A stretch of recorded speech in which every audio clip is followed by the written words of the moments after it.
বাচ্চাদের সামনে কখনো এই কাজগুলো করবেন না, তাহলে বাচ্চার চরিত্র নষ্ট হয়ে যাবে। কিছু মায়েরা আছেন, তারা বাচ্চাদেরকে লালন পালন করেন, তাদের সামনে এমন কিছু কাজ করে ফেলেন যার কারণে বাচ্চার চরিত্র নষ্ট হয়ে যায়। খবরদার, এটা কখনো করা যাবে না। অনেক বাবারাও এটা করে থাকেন।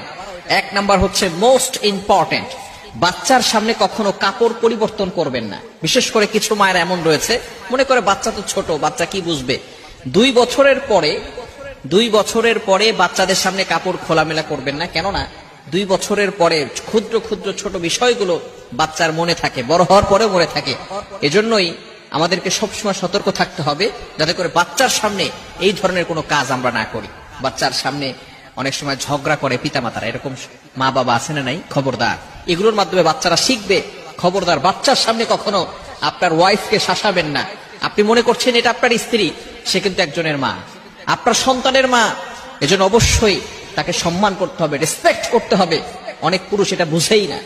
এজন্য বাচ্চার সামনে কখনো মা বাবা ঝগড়া করতে যাবেন না। দ্বিতীয় নাম্বার হচ্ছে, বাচ্চার সামনে কখনো অন্যের সমালোচনা করবেন না, অন্যের গীবত করবেন না। তাহলে বাচ্চার হিংসা বেড়ে যাবে, বিদ্বেষ বেড়ে যাবে, মানুষের প্রতি হিংসা বিদ্বেষ তার ভিতরে থাকবে। এজন্য অবশ্যই অনেক মা বাবার এমন রয়েছে, বাচ্চা সামনে আছে, বাচ্চার সামনেই তারা অন্যের সমালোচনা করে, অন্যের গীবত করে। খবরদার, আল গীবাতু আশাদ্দু মিনাজ জিনা, গীবাত ইজ হার্ডার দ্যান ফরনিকেশন। গীবত হচ্ছে এমন একটা গুনাহ যেটা জিনার থেকেও মারাত্মক গুনাহ। যদি কোনো ব্যক্তি জিনা করে, ব্যভিচার করে, সে ব্যক্তি আল্লাহ তাআলার কাছে তাওবা করলে আল্লাহ তাআলা তার গুনাহ ক্ষমা করে দিতে পারেন অথবা দিবেন।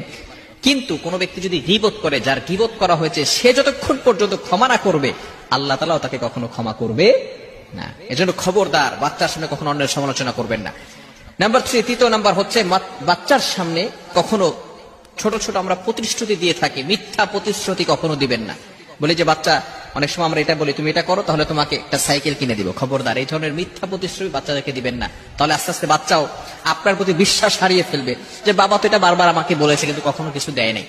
আপনার যতটুকু অ্যাবিলিটি আছে ততটুকু আপনার বাচ্চাকে দেওয়ার চেষ্টা করবে, এবং মিথ্যা প্রতিশ্রুতি দিয়ে বাচ্চাদের বিশ্বাস কখনো নষ্ট করতে যাবেন না। বিষয়গুলো খুবই গুরুত্বপূর্ণ বিষয়। আমরা বাচ্চাদেরকে লালন পালন করি, কিছু বাচ্চাদের লালন পালন করার জন্য কিছু আদব রয়েছে।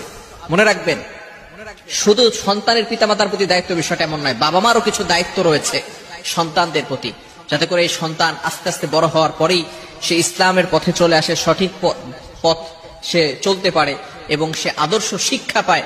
এগুলো কিন্তু অবশ্যই বাবা মার দায়িত্ব রয়েছে। অনেক সন্তানকে বাবা মা ছোটবেলায় যেভাবে ইচ্ছে সেভাবে লালন পালন করেছে, বড় হওয়ার পর এখন ফোন দিয়ে বলে, হুজুর আমার মেয়ে আমার কথা শোনে না, আমার ছেলে আমার কথা শোনে না। সে বিভিন্ন ভাবে বখাটা ছেলেদের সাথে চলাফেরা করে, আমাদের কোনো কথাই সে শুনতে চায় না। মেয়েদের ব্যাপারে বলে যে সে পর্দা করতে চায় না, টি শার্ট পরে ঘর